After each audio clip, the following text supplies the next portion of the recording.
Okay, so this is our second recording on exactly where we were.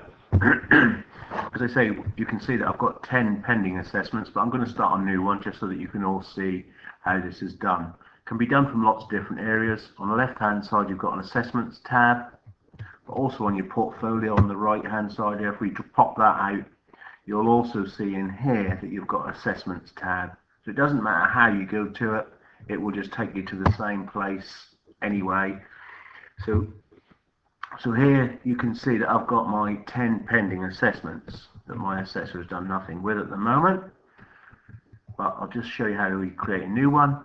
Obviously on the top, just beneath the assessments there, you can see it says create new assessment. So we'll click that.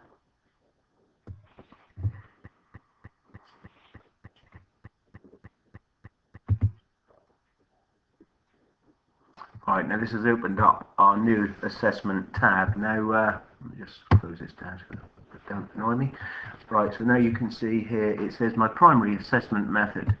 Now, if this is something that was built or produced in the workplace, I would suggest it's a work product. It could be a case study, project, reflective account, whatever the evidence is that you're trying to gain. But on this occasion, we'll say it's a work product. It's something we've made. It automatically puts the date in. Holistically against multiple criteria, that means we're going to use it for more than just one unit, or we can say that we're going to use it separately against individual criteria.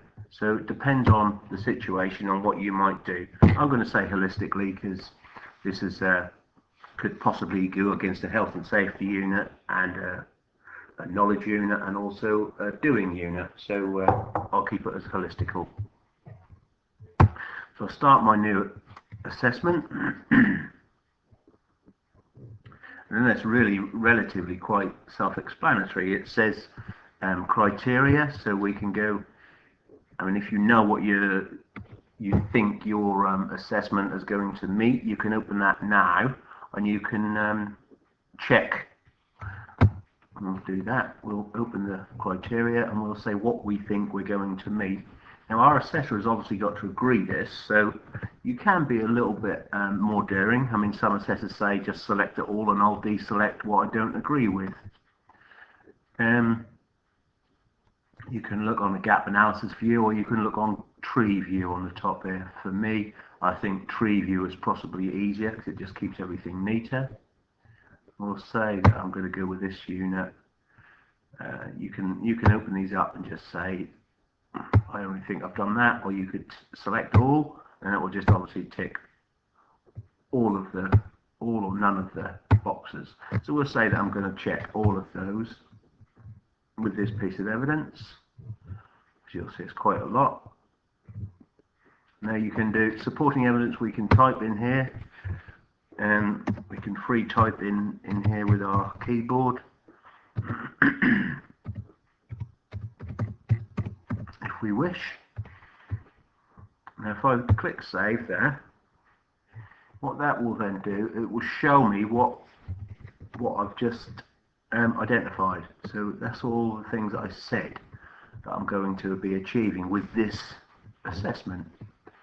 Supporting evidence is that little box where I've said I'm going to free type. Okay, so then we save and quit. This is where it can get confusing because we're only saying that we want to quit this stage of the assessment. We're not quitting the whole assessment. So now if you look, I've got my scope, I've got the things that I've identified here. You can hover over them and that will just remind you what it says. So that's quite a nice little tool. And on the way down here, evidence, as you see, that's where I put my little type support evidence. And here we've got evidence attachments. Now on evidence attachments, if we click that, as it says, upload new or attach existing files as evidence. So on here, if I click that, just waiting for the computer to catch up. Now we can, this is evidence that already exists, so I'll say I want to use those pieces of evidence. And click attach. So that will just upload them against this assessment. If we scroll down, we'll see them where they are. Okay, and then we can also, if we say we want to attach some more evidence, we can, here it says drag files here to upload into this folder, or we can click select files, and then you're browsing your computer like you would on any other event. I'll go to the desktop for the video that I want to put on from today. So I'm on the desktop. I'll scroll down. You see there's lots of different Word documents, and I'm using these little videos to remind people how to use Onefile. So I'll click one of them, and we'll save that.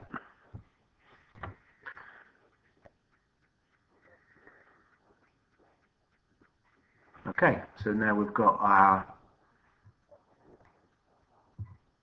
log on video and all our different assessments. I've selected the criteria. And I'll scroll right down to the bottom again and click attach, because we want that one to be attached to our assessment too. So there we have them all. Feedback to assessor.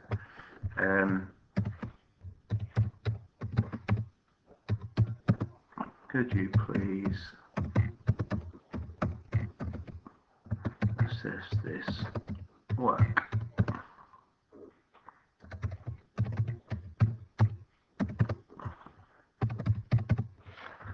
Thanks, John. Okay, you got spell check and all the different facilities across the top there.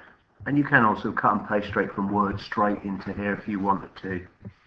Right, then the last thing I've got to do, which is important, is sign, because if I don't sign this, my assessor won't know that there's an assessment now for him to look at. So I've signed that, now I can save and quit.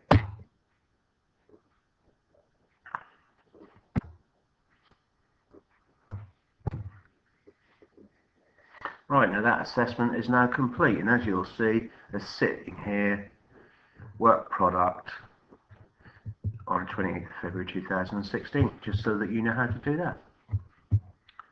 Thank you.